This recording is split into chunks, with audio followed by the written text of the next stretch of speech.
व्यासाय विष्णुरूपाय व्यासरूपाय विष्णुवे नमो ब्रह्मणेन्द्रवासिष्ठाय नमो नमः। छोटा बोलिए माल्यादीनी वंदिनी मालित्यादीनी में प्रियतम परमेश्वरम आज बढ़ जाते हैं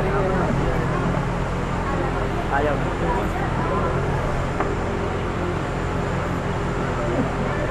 जय हो ये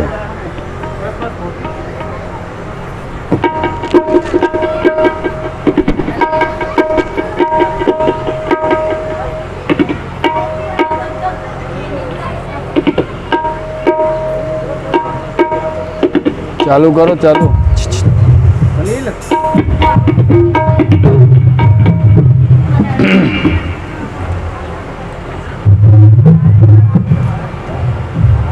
श्री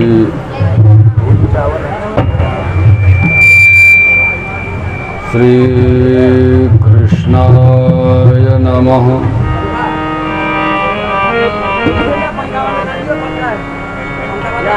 श्री गोपीजन वल्लभाय नमः।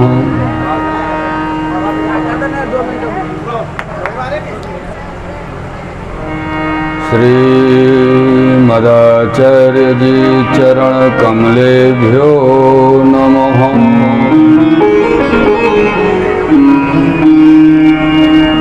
श्री गोसाई जी परम दयालवे नमः।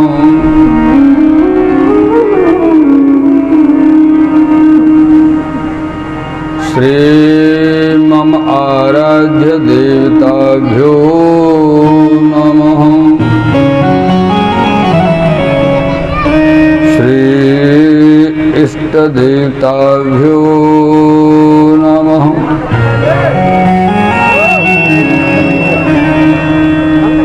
श्री स्थान देवताभ्यो नमः।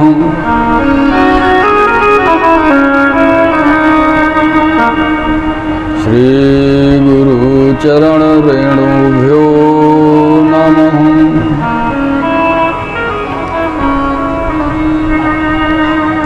श्री गोवर्धननाथ पादयुगलम् हेयं वीणा प्रियम्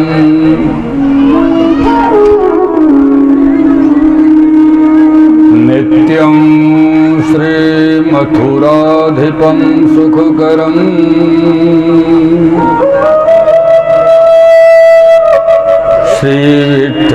श्रीविठ्ठलेशं मुदः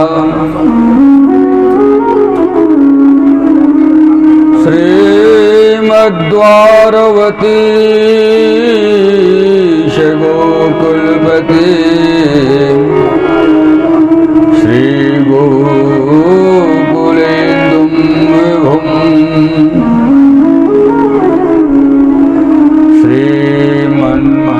श्रीमन्मन्मथमोहनं नटवरम् श्रीबालकृष्णं भजे।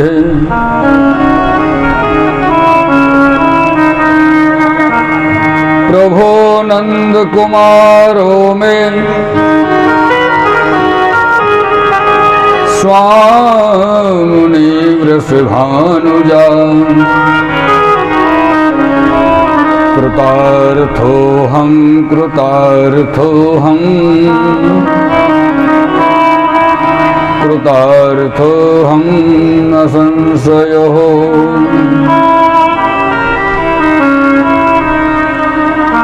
भक्ताभिलाषाचरितानुसारे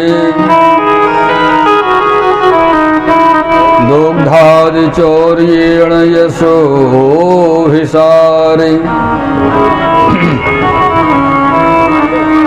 कुमारिता नंदित घोषणारे मम प्रभु श्रीगिरिराजधारे।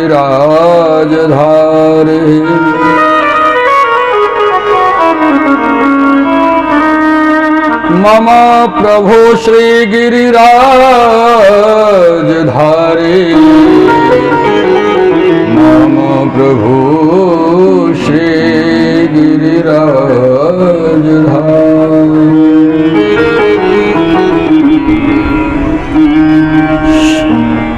श्री राधे मेरी स्वामिनी।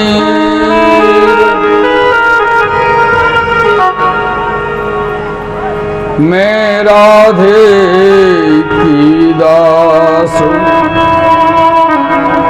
जन्म जन्म मोहि दीजियो श्री गोवर्धन को वास।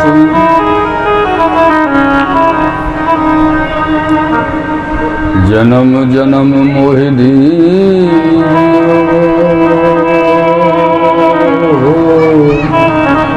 श्री गोवर्धन को वास। बोलिए श्री भागवत जी महाराज की, श्री व्यास जी महाराज की, श्री सुखदेव जी महाराज की, श्री परीक्षित जी महाराज की, अपने अपने श्री गुरुदेव महाराज की जय जय श्री राम, जय जय श्री राम, जय जय श्री राम।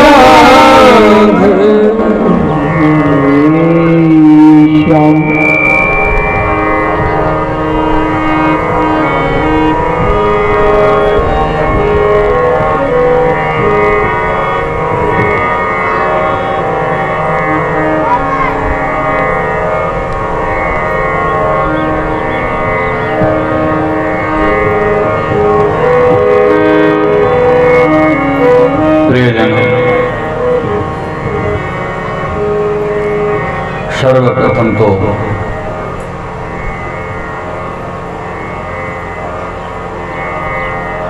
श्री हृदय आराध्य सहित आप सभी भगवत चरणानुरागी भक्तजनों को, श्रोताजनों को व्यासपीठ से हमारा प्रणाम।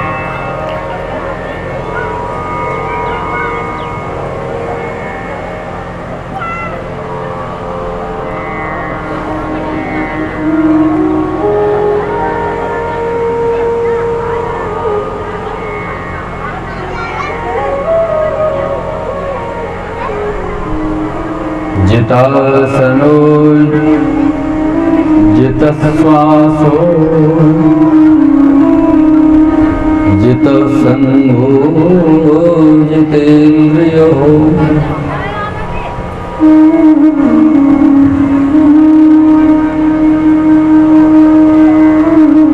कल सायंकालीन कथा में यहीं पर इसी श्लोक पर श्रीमद् भागवत जी की कथा प्रसंग का विराम हुआ था।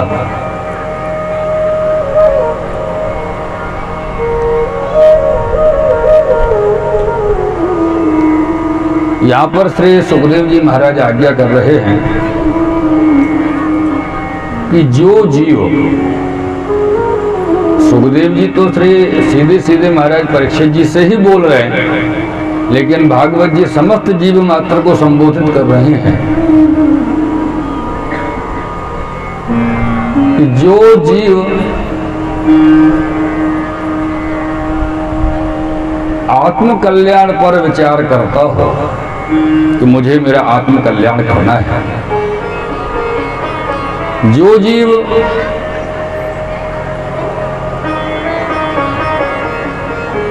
भगवत चरणागति चाहता हो कि श्री ठाकुर जी के चरणारविंद की अनुरक्त गति मुझे प्राप्त हो,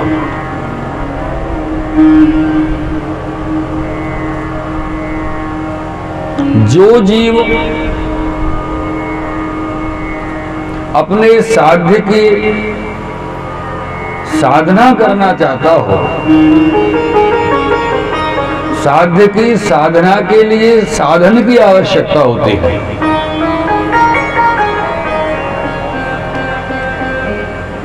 क्योंकि साध्य बगैर साधना के प्राप्त नहीं हो सकता। साध्य की प्राप्ति के लिए साधना तो आवश्यक है साहेब। साधना के बगैर क्या है, और साधना के लिए साधन की आवश्यकता है। मेरे प्रियजनों, तो यहां पर श्री सुखदेव जी महाराज ने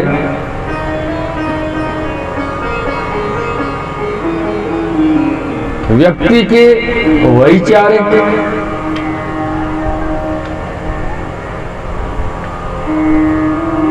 और स्थूल देह से संबंधित साधनों की बात की है।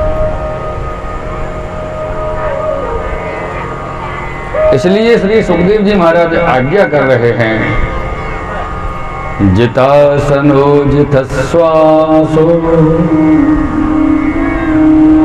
जित संगो जितेंद्रिय हो। जीव को अगर साधना करनी है,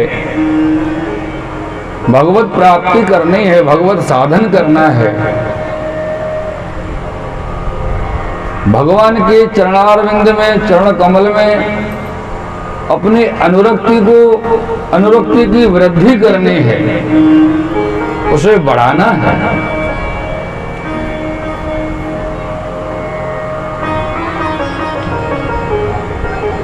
एक बात स्मरण रखिएगा प्रियजनों, जिस जीव के जीवन में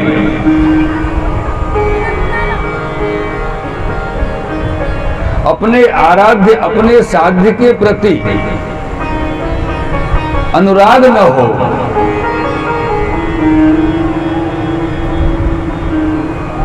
वो जीवन में कभी भी अपने साध्य की प्राप्ति नहीं कर सकता है।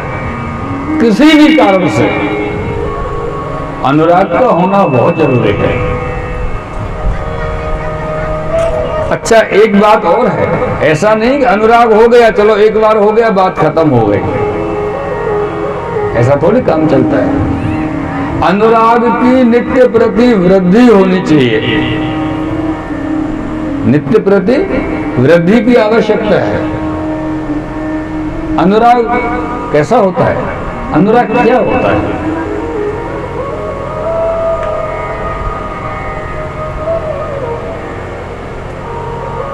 अनुराग को अगर एक साधारण शब्दों में व्यक्त करें तो अनुराग का अर्थ होता है प्रेम। अनुराग का अर्थ होता है प्रेम, लेकिन प्रेम को अनुराग तो नहीं कहा, प्रेम को तो प्रेम कहा, तो अनुराग को अनुराग क्यों कहा? अनुराग शब्द में, अनुराग में ऐसी क्या विशेषता है? आप जानते हैं अनुराग का रंग कैसा होता है? देखा किसी ने? नहीं देखा? नहीं, देखते तो रोज है पर पता नहीं। हाँ, देखते तो रोज है। बाई चांस कभी ऐसा हो, हारी बीमारी हो गई, घर से बाहर ना निकले और ना देखा हो तो पता नहीं, बाकी तो लगभग रोज देखते हैं, हर रोज अनुराग को देखते हैं। अनुराग का रंग होता है, जैसे प्रातः काल वेला में जब सूर्य उदय होता है, सूर्य उदय होता है तो सूर्य का रंग कैसा होता है? वो जो रंग है ना, वो अनुराग का रंग है। ये अनुराग की गति है, ये अनुराग की गति है। और जिसके हृदय में अनुराग स्थित होता है, जिसके हृदय में अनुराग स्थित होने के साथ साथ नित्य सिंचन के द्वारा वृद्धि को पाता है, बढ़ता है, उसके हृदय की स्थिति भी वैसी ही हो जाती है जैसे सूर्य की स्थिति उनके प्रागट्य के समय, उदय के समय होती है।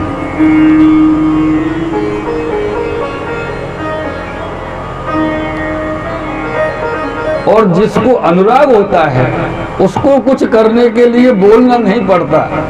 अरे सुनो भैया, अरे शांति रखो भैया, अरे ऐसा मत करो भैया, कछु नहीं बोलना पड़े, क्योंकि जाके हृदय में अनुराग है ना, वहां को तो होश ही ना है, वो तो चुपचाप अपने ध्यान में आनंद कहाँ चल रहे हो वहां में मगन है, बाकी कौन क्या कर रहे हो। जो अनुरागी नहीं हो ना, वो तुमको सब व्यवस्था करे। व्यवस्था करने को मतलब भंग, व्यवस्था भंग वही करेगा जो अनुरागी नहीं हो। व्यवस्था वो बनाएगा जाके हृदय में अनुराग होगा।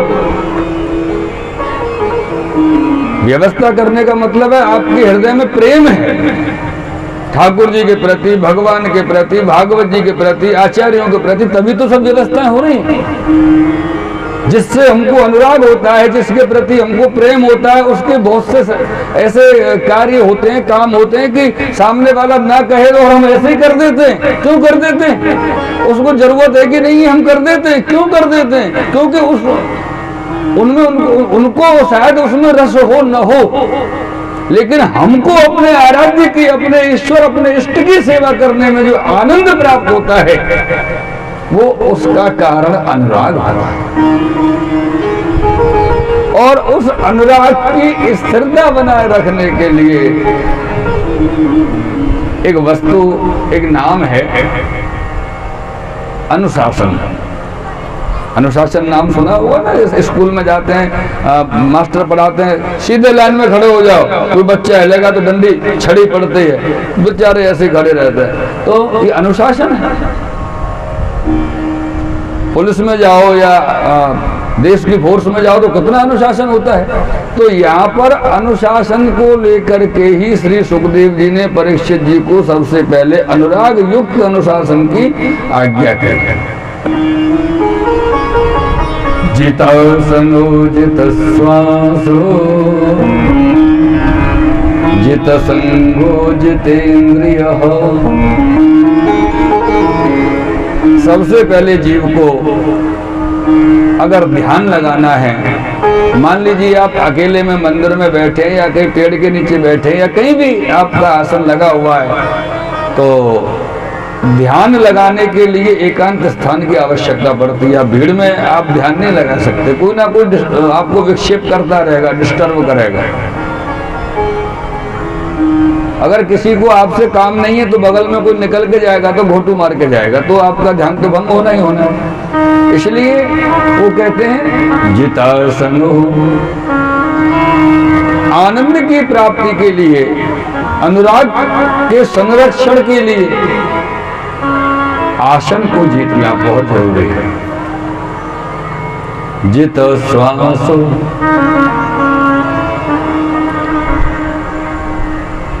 ये जो हमारी घ्राणेन्द्रिय है नासिका, ये बड़ी विचित्र है। कहीं से भी कैसे भी सुगंधी आवे, ये सबसे पहले वाकुले और व्यक्ति को ध्यान में ही पहुंचा दे। कितना भी ध्यान में बैठो, भजन कर रहे माला, हरे कृष्णा कृष्णा कृष्णा हरे हरे, हरे राम राम राम हरे हरे। और बगल के मकान में देसी घी की कढ़ैया चल रही है, खुशबू आई, क्या बात है, तो माल बन रहे बगल में है। तुरंत ये किसने किया ये काम? नाक ने। इसी ने तो खुशबू ली, बाकी तो शरीर पूरा वही के वही है। तो कहते हैं जित श्वास हो, इस जो सुगंधी और गंध का जो विषय है, इस पर भी एक संयमी जीव को कार्य करना चाहिए। नाक से आने वाली सुगंधी पर भी साधन करना आवश्यक, कि हम चाहें वही खुशबू अंदर जाएगी, दुनिया की हर सुगंधी अंदर नहीं जाएगी। जिसे हम चाहते हैं वही इसमें, उसी को हम अपनी नाक से सूंघ सकते हैं, बस और कुछ नहीं। जित श्वासो जित संगो जितेन्द्रिय। संग का बड़ा महत्व है। बड़े बूढ़े हमारे जो आपके पूर्वज हैं सब कहते थे ना, बोले भैया जैसो करेगो संग वैसो चढ़ेगो रंग। ये अपनी कहावत है बड़े बूढ़े की, पूर्वजन की। तो सुखदेव जी ने पहले ही कह दिया जित संग, संग को बड़े सोच समझ के करना चाहिए। कभी कभी क्या होता है कि हम किसी का संग कर लेते हैं, किसी का साथ कर लेते हैं, और हमको लगता है कि हमारे जीवन में ये जो साथ ईश्वर ने हमको दिया है वो एक विशेष है, और हमारे विशेष संग को देख करके तीसरा जो व्यक्ति होता है उसके मन में वैसे ही दोष उत्पन्न होने लगते हैं। अरे ये बड़े जो है घनिष्ठ हैं, आपस में क्यों हो गए? अब ये उसका दोष है, अपना दोष तो नहीं है। जो जैसा सोच है उसका मन का दोष है, उसमें अपनी क्या गलती है। हमारा श्री ठाकुर जी को लगा कि भाई अमुक व्यक्ति को हमसे या हमको अमुक व्यक्ति से जोड़ना है तो जोड़ दिया, लेकिन ठाकुर जी ने जो संग को जोड़ा है वो गलत नहीं हो सकता। हम जो अपना संग ढूंढते हैं वहां गलती हो सकती है। इसलिए सुखदेव जी कहते हैं जित संगो, हो सकता है आपका कोई परिचित व्यक्ति हो, कोई भी प्रेमी नेमी परिचित मित्र दोस्त सगा रिश्तेदार संबंधी कोई भी हो सकता है प्रियजनों, और संयोग से आजकल अपने कथा चल रही है, चलो इसी का उदाहरण ले लेते हैं।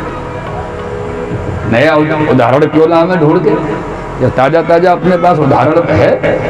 कथा चल रही है, भागवत जी की कथा का समय हो गया, 12 साढ़े 12 बज गए, अपन घर से निकले, चलो भाई भागवत जी कथा का समय हो रहा है, कथा में आनंद लेंगे, कथा सुनेंगे, ठाकुर जी के कीर्तन सुनेंगे, नाम सुनेंगे, भगवान की कथाएं हो रही हैं, भागवत जी हो रही हैं। और कोई दुस्संगी जीव जो हमारा परिचित भी है, सगे वाला भी हो सकता है, संबंधी भी हो सकता है, और वो हमको मिल गया, अरे कहाँ जा रहे हो, बोले कथा सुनने जा रहा हूँ। अरे वो सुन ली, बहुत वहाँ काम है, वहाँ चलना। वहाँ क्या काम है, कुछ नहीं, बस थोड़े टहल के आमे, चले घंटा में आमे बाहर लौट के। वैसे ही खुद का तो चित्त है नहीं सुनने में, अपन का चित्त अपन को सुनने नहीं दे रहा है, वो जबरदस्ती लेके जा रहा है। जित संग, ऐसे संग को पर विजय प्राप्त करने हैं, इसको कहते हैं दुस्संग। एक उदाहरण है, जित संगो जितेंद्रिय हो,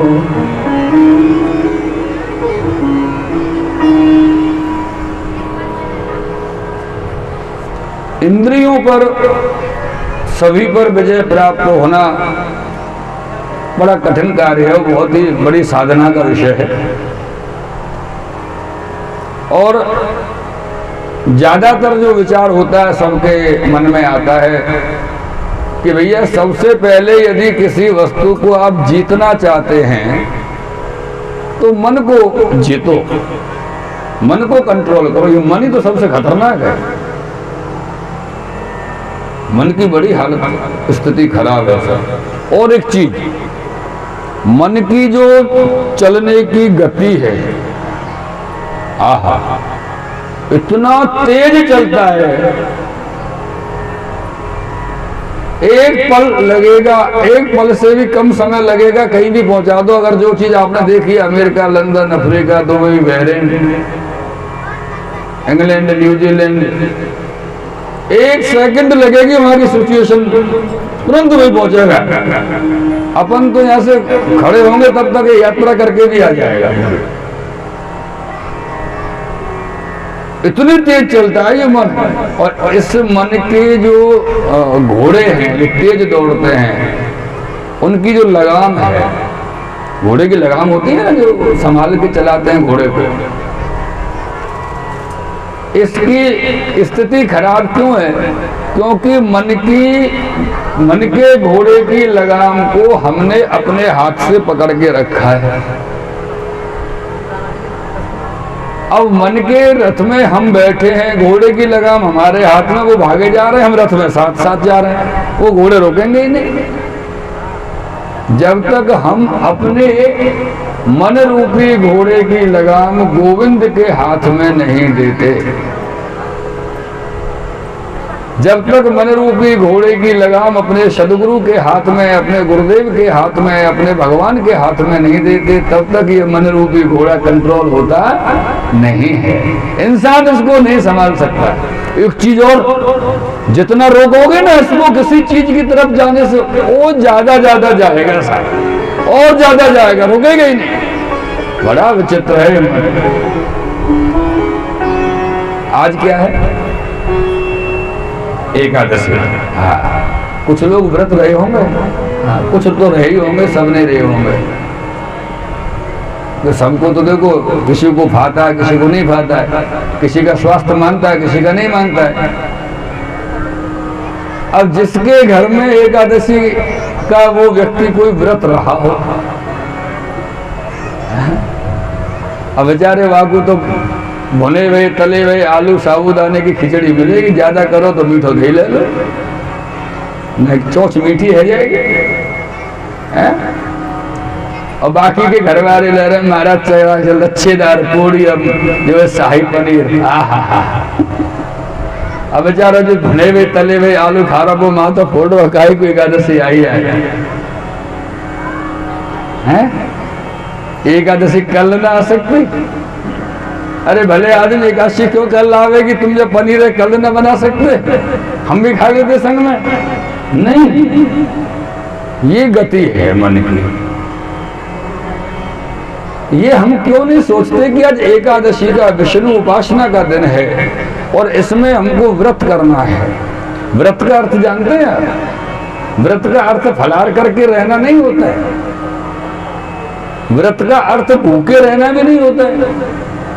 व्रत का अर्थ बढ़िया बढ़िया माल जो है महाराज, काजू की बर्फी और जो है राजभोग जो गाय के दूध के बने हुए, और सब जो है जो किशमिश की पिस्ता की बर्फी निकल के आ रही है, चकाचक थोड़ा सा ताजा मक्खन आधी किलो मिश्री के संग में, और चक्क माल ले रहे हैं। यहाँ से व्रत थोड़ी हो।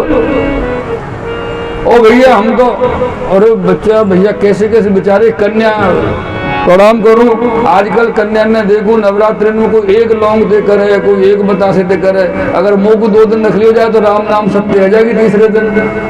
मैं तो ना जी सकूं 3 दिन भूखो।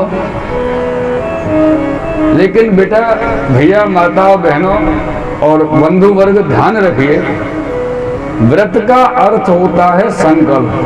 कि भूखे रहना नहीं, भूखा रहना एक साधना है, एक उपासना का साधन है, वो अच्छी बात है, एक प्रकार है। लेकिन ये व्रत नहीं।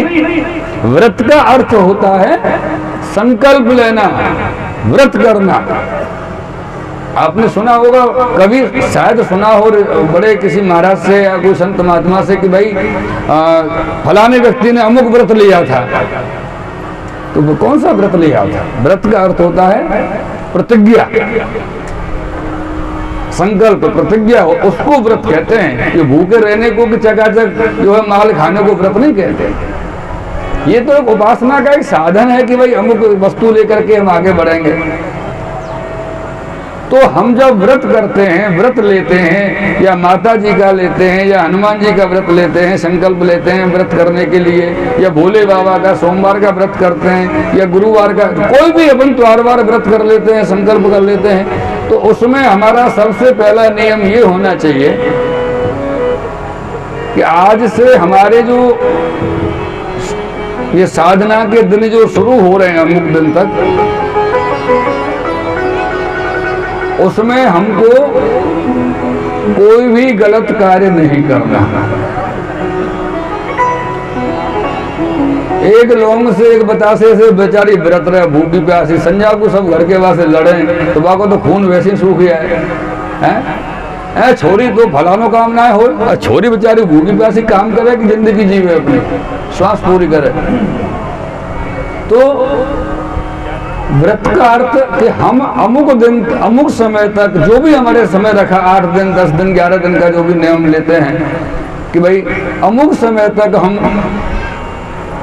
गलत कार्य नहीं करेंगे, किसी के मन को हमारे द्वारा दुखी नहीं करेंगे, जितना हमसे बनेगा किसी की सेवा करेंगे।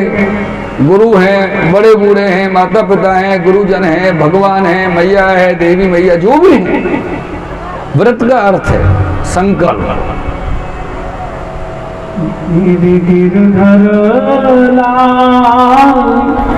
तेरो न चायो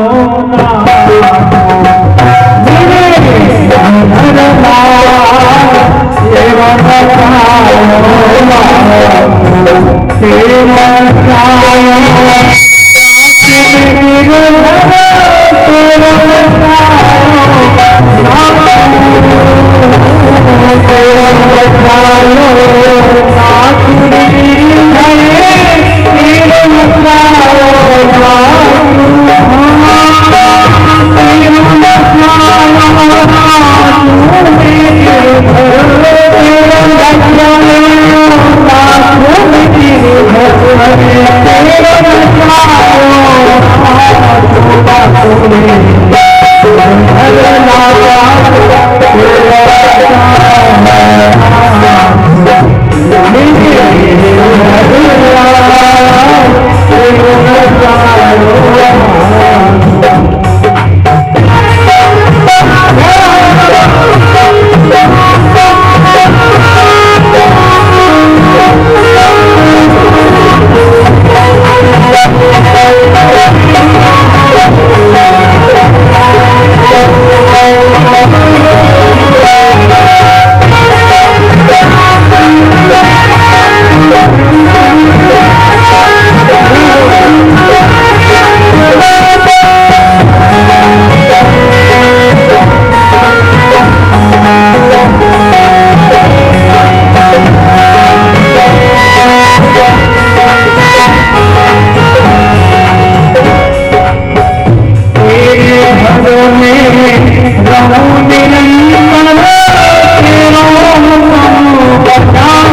Amen.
श्री सुखदेव जी महाराज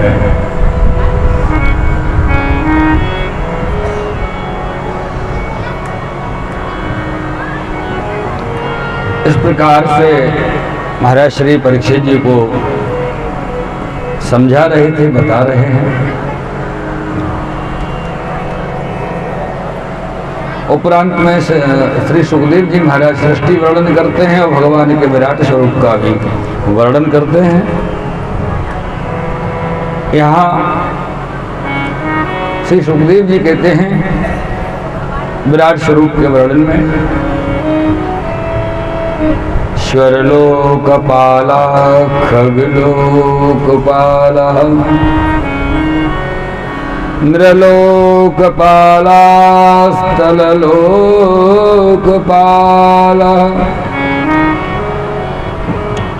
गंधर्व विद्याधर चारणेशा ये यक्ष रक्षो रघुनाथ नाथ।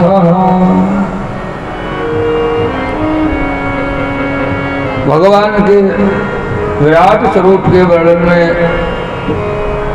समस्त ब्रह्मांड का वर्णन, अमुक अमुक इत्यादि लोकपालों का वर्णन यहाँ किया है। आगे श्री सुखदेव जी महाराज भगवान की समस्त लीलाओं का वर्णन करते हैं और समस्त लीलाओं के वर्णन में जो व्रज की लीलाएं हुई थी उन सब लीलाओं का वर्णन यहाँ भी किया है श्री सुखदेव जी ने द्वितीय स्कंद में।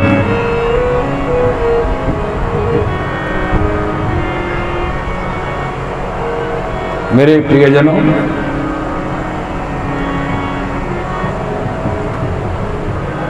इस द्वितीय स्कंद की कथा के अंतर्गत श्री सुखदेव जी आप आदेश करते हैं, आज्ञा करते हैं,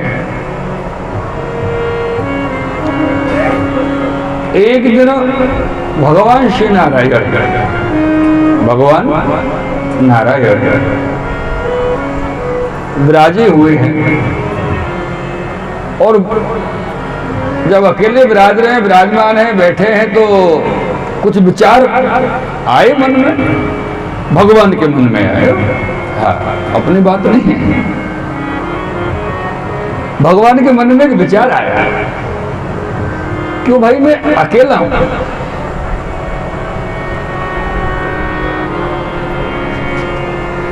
तो भगवान कहते हैं कि एको हम वहुष्यामि, मैं एक हूं, बहुत हो जाऊं तो कैसा रहे, मैं ही तो हूं, बहुत हो जाता। ऐसा विचार आते से ही आपकी नाभि से कमल उत्पन्न हुआ और कमल से ब्रह्मा जी का प्रागट्य हुआ।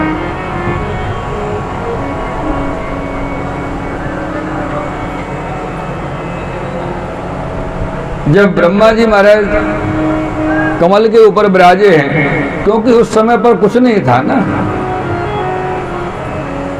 विराट स्वरूप में उस समय दो ही चीज थी, ऊपर आकाश था, नीचे जल था, पृथ्वी नहीं थी। पृथ्वी की स्थापना तो पीछे की है, और जल के ऊपर कमल और कमल पर ब्रह्मा जी। अब बेचारे चारों तरफ देखें, पानी के अलावा कुछ नजर ही नहीं आवे दूर दूर तक। 100 कोस देखो तो पानी, 1000 कोस देखो तो वही पानी, जल ही जल, चारों तरफ कुछ देखे ही नहीं। तो ब्रह्मा जी के मन में विचार आया, क्यों भाई मैं कौन हूं, मैं कौन हूं और कहां से आया हूं।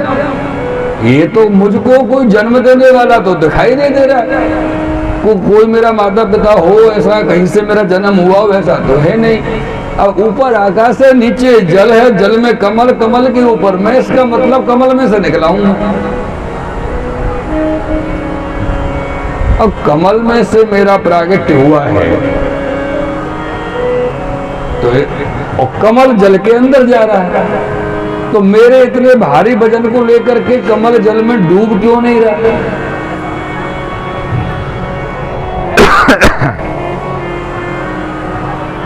हो सकता है इस कमल का कोई आधार हो जहां ये कमल टिका हुआ हो। चलो देखता हूं, अरे कोई तो होगा जहां से मेरा प्रागट्य हुआ है। हो सकता है जहां कमल हो वहीं कोई मुझे जन्म देने वाला हो, देख लेता हूं।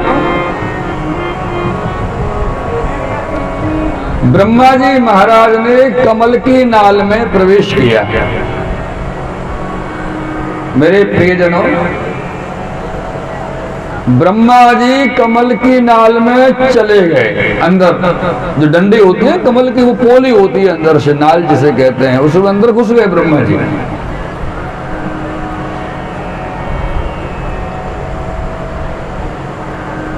10,000 वर्ष तक उस नाल में चलते रहे ब्रह्मा जी। 10,000 वर्ष उस नाल में चक्कर काटते रहे, पर उस नाल का अंत नहीं मिला कि ये कहां से आ रही है।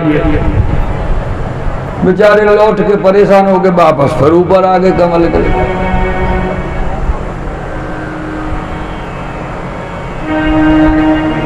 अब समझिए प्रेमी हो, जिस भगवान की नाभि में से कमल प्रकट हुआ, वो नाल, और नाल पे कमल, कमल पे ब्रह्मा जी थे। और ब्रह्मा जी कोई हमारे आपके जैसे तो थे नहीं, अरे डायरेक्ट भगवान से उत्पत्ति थी, सीधे सीधे भगवान के बाद ब्रह्मा जी ही तो थे।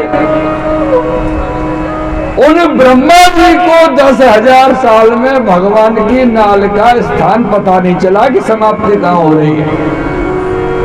और हम और आप कहते हैं भगवान सुनियो ने कि मैं आपको 250 ग्राम दूध को स्नान करा दूंगा, मेरा फलानो काम है जाए। तो भगवान का इतना लोभ है, 250 ग्राम दूध में सब समझ जाएगा तुम्हारी बात है?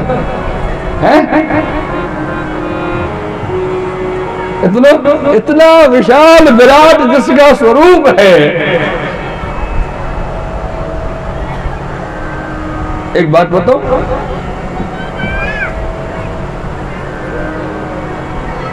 अपन जिस लोक में रहते हैं,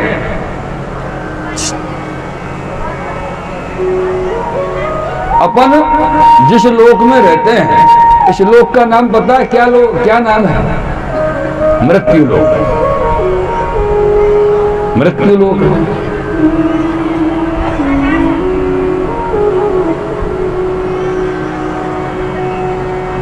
ये मृत्यु लोक एक ब्रह्मांड नहीं है। एक ब्रह्मांड में 14 लोक होते हैं। एक ब्रह्मांड में 14 लोक होते हैं। अतल वितल सुतल रसातल पाताल, जनलोक महलोक तपलोक सतलोक गोलोक। एक ब्रह्मांड में कितने लोग हो गए? 14 लोग। ऐसे भगवान के एक रोम में, रोम तो करोड़ों होते हैं शरीर में, एक रोम में अनंत कोटि ब्रह्मांड रहते हैं। भगवान कृष्ण के एक रोम के अंदर अनंत कोटि ब्रह्मांड रहते हैं। तो हमारे ब्रह्मांड की कहां गिनती है? और जब ब्रह्मांड की ही गिनती नहीं तो हमारी आपकी गिनती तो हो सकती है क्या? श्री राधे हो सकती है, हो सकती है। जब हम ज्यादा से ज्यादा उनका चिंतन बढ़ा देंगे तो हमारी डायरेक्ट लिंक जुड़ना शुरू हो जाएगा, तो हमारी गिनती में हम आ जाएंगे। बाकी तो कीड़े मकोड़े हैं साहब, कोई गिनती नहीं है। कितने आते हैं कितने चले जाते हैं। रोज के 1 लाख 2 लाख 10 लाख 50 लाख पता नहीं कितने लोग जन्म लेते होंगे, इतने चले भी जाते होंगे रोज के। और सत्य यही है, सत्य भी, लेकिन कोई सत्य को मानने के लिए तैयार नहीं होता है। अगर सत्य बोल दो किसी अच्छी जगह पर जाकर के तो महाराज बड़ी मार पड़ेगी।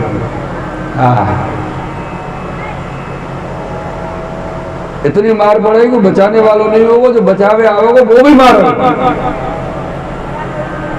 पता है क्यों? जब कोई मर जाता है, अपने लोकल एरिया की अपन बात करें, ब्रज क्षेत्र की, जब कोई मर जाता है, कोई बड़ा बूढ़ा कोई बेचारा, जैसे जिसका समय, देखो समय तो सबका आता है। आज अपन यहाँ प्रवचन कर रहे हैं, कल पता नहीं हो ना हो, रात को ही हो जा, राम नाम सत्य है, चलो पंडित जी गए, क्या पता, समय की बात है। तो सबसे बड़ी बात क्या है? क्या बोलते हैं अपन? राम नाम और सत्य बोलो, गति है, मुक्ति है, यही है ना। कोई के घर में ब्याह के गीत गा रहे हो, बनना हाँ। और महाजा को बोलो भैया क्या झूठे मूठे कीर्तन गा लो, राम नाम ही सत्य है भैया, बोलो ना राम नाम सत्य है, बोलो राम नाम ही सत्य है। ये बात तो सत्य है, ये तो गलत नहीं है, लेकिन ब्याह के कीर्तन में बनना घबरे हो, महाजा को बोलो राम नाम सत्य, इतनी मार पड़े हमारे बच्चा बार पैदा नहीं हो। क्योंकि लोग सत्य को स्वीकार करने को तैयार नहीं है। झूठे आनंद में, झूठे रंगमंच में, झूठे रंगल मंगल में फंसे हुए, इसलिए हमारी गिनती कीड़े मकोड़ों में हो गई है। अगर हम मान लें कि राम नाम ही सत्य है, सत्य ही राम नाम है, तो हम भी डायरेक्ट कनेक्शन में आ सकते हैं, फिर कीड़े मकोड़े नहीं रह सकते। मेरे प्रियजन, समझने जैसी बात है।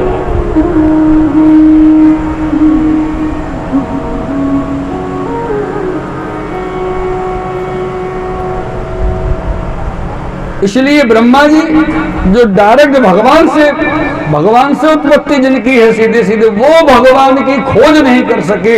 10,000 वर्षों में एक नाल का पता नहीं कर सके कि नाल विश्राम कहाँ हो रही है। बाकी भगवान के पूरे शरीर की जानकारी कैसे करेंगे? जब थक करके हार करके ब्रह्मा जी वापस आ गए तो बेचारे बोले क्या करूं, समझ नहीं आ रहा। तब एक आवाज सुनाई दी ब्रह्मा जी को, सिर्फ एक आवाज। तो वो हे ब्रह्मा जी तप कीजिए, यानी कि भगवान को जानने के लिए ब्रह्मा जी को भी तपस्या करनी पड़ी। और हम खाली तुलसी के पौधा में दूध वारो पानी मिला के डाल के समझे भगवान मिल गए। वह भगवान का मिल के तुलसी को पौधा और मर गो बेचारों को दूध के चक्कर में हैं। वो अपराध हो लगो अपने माथे कि तुलसी जी बढ़िया खड़ी सादा जल देते वहां में दूध और चीनी मिला के डाल दे, चेटी घुस गई खा गई बाकी चढ़े। ऐसा अपराध मत करो। तुलसी को जल देनो तो जल ही देनो। एक ओबा में अब गांव की 100, 200, 500 बेचारी माता हमें पानी दे, कितनों दे? 200, 150 ग्राम, ज्यादा नहीं दे। लेकिन 200 ग्राम पानी देवे तो 250 मैया देंगी तो कितनों ग्राम पानी है? तुलसी तो वैसी गल की तब मर जाएगी बेचारी। अरे 2-4 देगी, बाकी को तुलसी को दीपक जलाओ, प्रणाम करो, हाथ जोड़ो, नमस्कार करो, स्तुति करो, वंदना करो, तुलसी रोली से पूजन करो, आनंद लो। और तुलसी बड़ी हम दो बेचारी है। ओ भैया हम तो सभी पानी और सब पानी। आप कोई के घर पर जाओ हैं, चलो ससुराल जाओ, खिल गया चेहरा। ससुराल के नाम पर तो मेहनत बात ही खिल गया चेहरा, क्या बात है। ससुर साहब आए, हाँ लो साहब, दामाद जी आए हैं, थोड़ा जल की व्यवस्था करो, लाओ भाई जल ला। ससुर साहब आए, मैं बैठे के मटका में जल भर रहे हो, दे के लोटा दे दियो भर के, आपने जल पी लियो, जैसे हो तो अच्छा लोगो, गर्मी में आए। अब सासू जी आई, लाला कैसे जल बल लियो को ना में ठंडो लाते। अब सासू जी लाई, वो और एक लोटा पी लियो।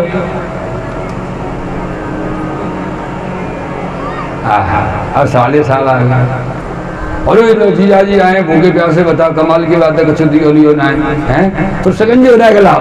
अब एक लोटा सकंजी और लो। कितने लोटा भाई, कब तक खींचोगे? अब आएंगे साहब, साले साहब की पत्नी, कहा के उनको सर, क्या बात है। इनकी बात सुनो, सारा हिल के का। तो भैया अब उनने के सुनो, क्या पानी पानी तो माओ तो फुड़वा रहे जीजा जी को, बढ़िया सी लस्सी बनाओ 2 लोटा। 2 लोटा लस्सी और रख दी।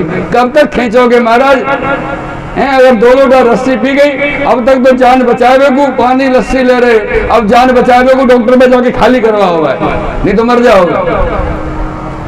या आदमी 2-4 लोटा से ज्यादा नहीं कर सके। छोटा सा तुलसी को पौधा बेचारो कैसे झेलोगे आपके अत्याचार ने? दे पानी, दे दूध को पानी, दे चीनी को पानी। हमें 1 लोटा पानी लगे, वैसे 24 घंटा चले, अगले दिन फिर 24 घंटा में 1 लोटा पानी दे दो। बाकी जान बचेगी, पौधा बड़ा होगा, बाकी भक्ति होगी, बाकी पूजन करो।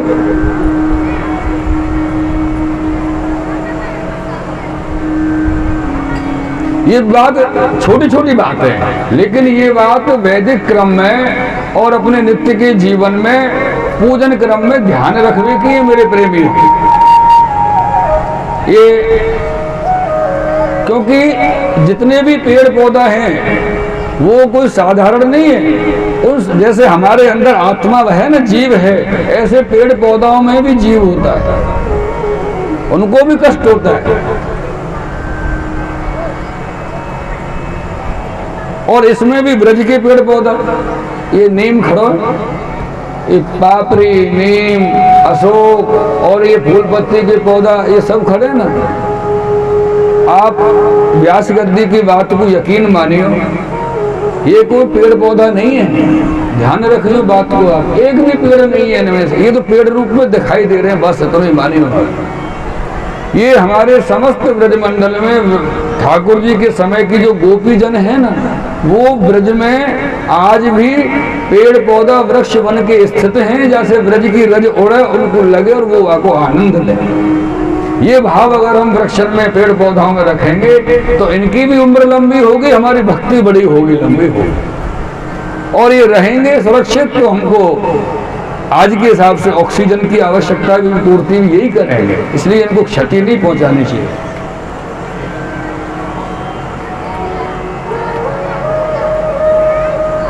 ब्रह्मा जी ने 10,000 वर्ष तक तपस्या की। 10,000 वर्ष तपस्या करने के बाद फिर आकाशवाणी हुई।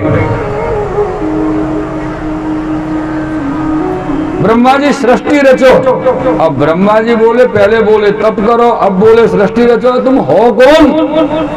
मुझे ये तो पता चला कि कौन बोल रहा है, मेरे अलावा मुझे कुछ दिखाई नहीं दे रहा, मैं अकेला ही तो हूं। तब भगवान कहते हैं, यहां पर प्रेमियों ध्यान रखिए, श्रीमद् भागवत जी के दूसरे स्कंद के 9वें अध्याय में भगवान नारायण श्रीमद् भागवत जी पहली बार प्रकट हुई। यहां भगवान के श्री मुख से भागवत जी के 4 श्लोक प्रकट हुए।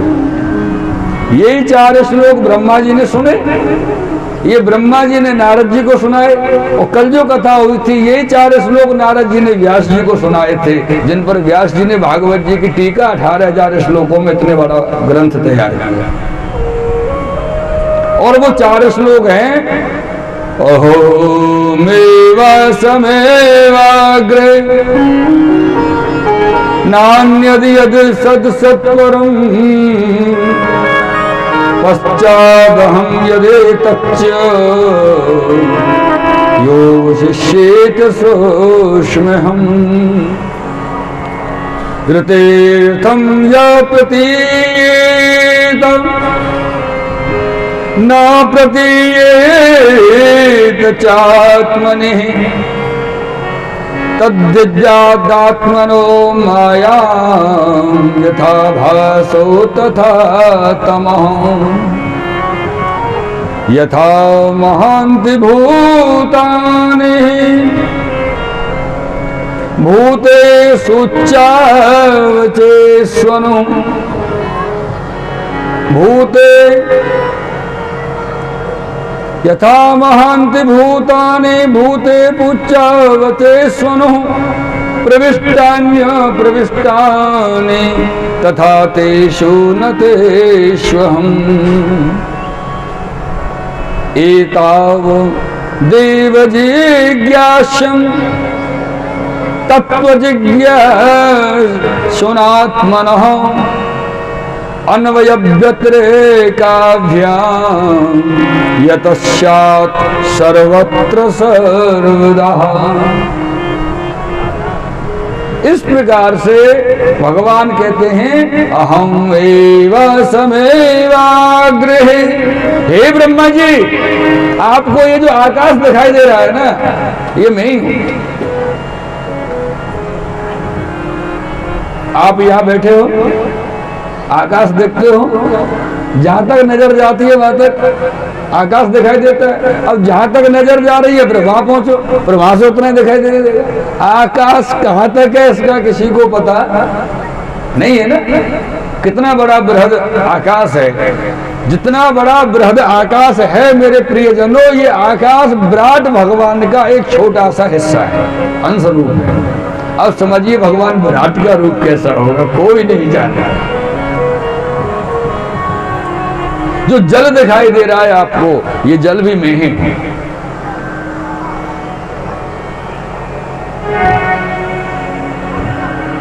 जब भगवान ने चतुर्श्लोकी भागवत जी को प्रकट किया, ब्रह्मा जी को श्रवण कराया, उसके उपरांत में यहां पर भागवत जी के 10 लक्षण प्रकट किए हैं। अत्र सर्गो विसर्गश्च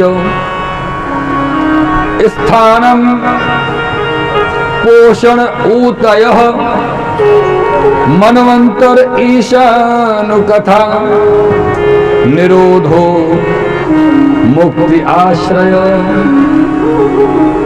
ये 10 लक्षण हैं। अत्र सर्ग विसर्ग स्थान पोषण ऊतय मनवंतर ईशानु कथा निरोध और मुक्ति और आश्रय, ये भागवत जी की सृष्टि के 10 लक्षण हैं। जिन 10 लक्षणों के आधार पर ब्रह्मा जी ने सृष्टि की रचना की। ये सृष्टि का रचना श्री ब्रह्मा जी अभी प्रारंभ कर रहे हैं, तो यहाँ पर श्री सुखदेव जी महाराज 2य स्कंद को विराम दे रहे हैं। और अभी 2य स्कंद के विराम के समय और 3य स्कंद की कथा के प्रारंभ के समय थोड़ा सा आनंद कर लेते हैं। और कृष्ण कन्हैया लाल की मेरा गोपाल गिरधारी जमाने से निराला है। मेरा गोपाल गिरधारी